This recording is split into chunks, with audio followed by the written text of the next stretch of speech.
DTM Jordan Camenker working on his final assignment in the Advanced Geriatric Manual with a speech titled The Good Life. Mr. Camenker.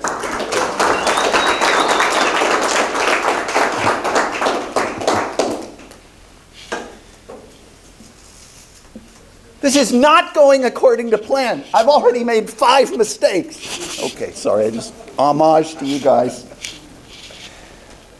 Have y'all ever paused to ponder what constitutes living a good life? It is a big question and certainly a worthy one. And I had occasion over the last few days to address it. A very dear friend of mine passed away a few days ago. And he was a little bit older than I was, but the lines from an old Charles Kingsley poem came to me. The first part starts off, it's about being young and old, and the first part really is no longer applicable to someone like me. Maybe to you, William, when all the world is young lad and all the trees are green, etc. It's all wonderful. But then you get to my part. Here's my part, and I started thinking about it. When all the world is old lad and all the trees are brown and all the sport is stale lad and all the wheels run down, creep home and find your place there, the spent and maimed among. God grant you find one face there you loved when all was young. And I hope that's not going to be me. That sounds pretty creepy. And it was not my friend either. Nia Doan. His Americanized name was Rhett because he loved Rhett Butler. I met Nia at a coin laundry in the summer of 1984. I and my FSU had just purchased a house in College Park. Wait, I think we need a translator. What is he talking about when he says FSU? Sean? Former spousal unit. Thank you very much. I and my FSU had purchased a home in College Park, and it took every last penny. There was no money for a washer. There was no money for a dryer. There was no money for eating out.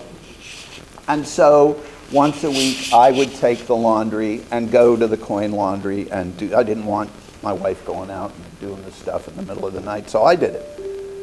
Thank you. And I bumped into this guy who was folding laundry for tips. And it turns out that he had recently arrived from Vietnam. He had been a major in the South Vietnamese army until the United States pulled out.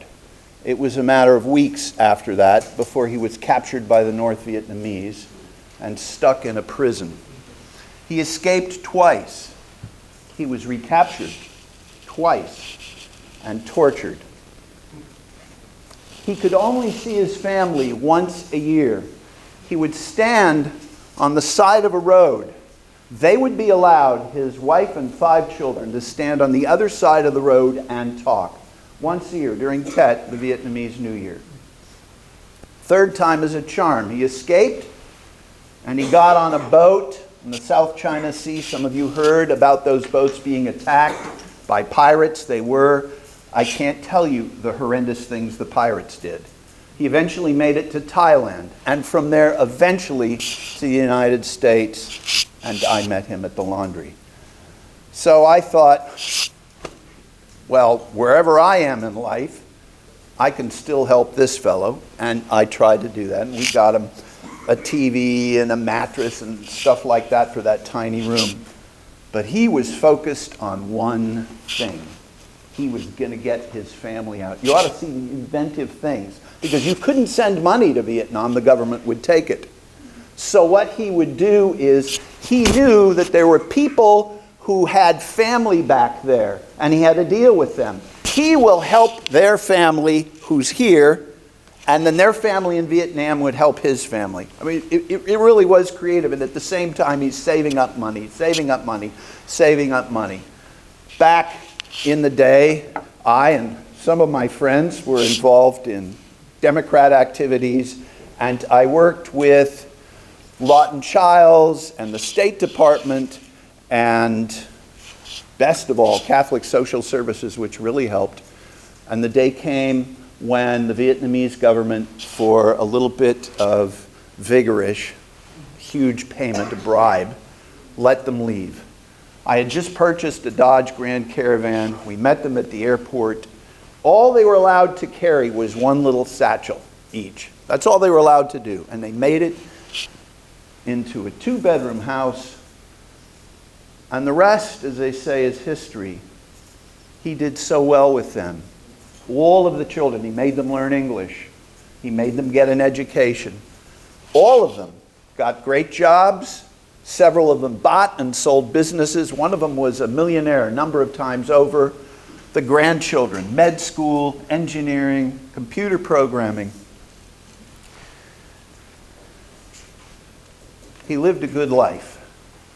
And he adored his family, and he adored this country, which he believed in with all of his heart.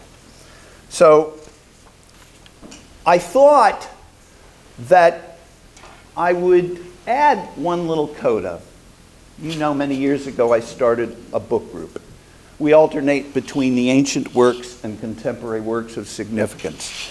And we are going to be reading The Power of Meaning by Emily Esfahani Smith, which seems to dovetail beautifully with this.